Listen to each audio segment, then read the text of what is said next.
Encore magnifique run d'Eric Hazen et Kayane maintenant. Kayane qui revient. Kayane va plus être champion du monde, je rappelle tout. Les godilleurs fournissent leurs efforts. À quai, le public est là pour soutenir la centaine de concurrents de ces championnats du monde. Car depuis 15 ans, Groix les organise. Les plus jeunes sportifs ont à peine 6 ans. Adeline Lebescon, elle, est venue de Portudie, dans le Finistère, pour remettre en jeu son titre. La godille, une passion pour elle. Cette facilité de pouvoir partir où on veut, d'un simple geste de bras, de jambes. C'est quelque chose qui nous permet d'aller n'importe où.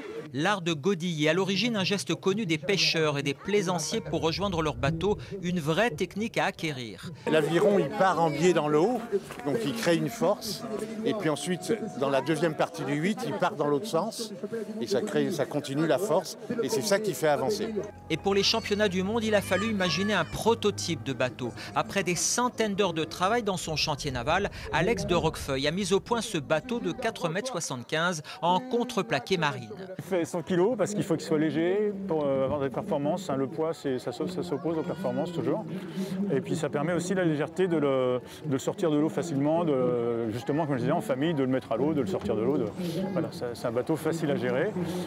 Il est auto-videur, ce qui est exceptionnel pour un bateau de cette taille.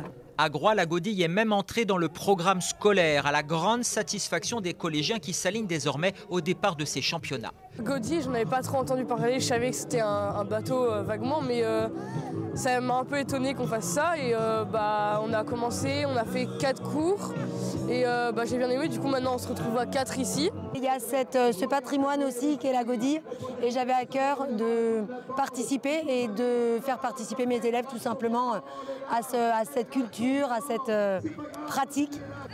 La godille que ces Groisillons ont décidé de défendre pour son inscription future au patrimoine mondial immatériel de l'UNESCO.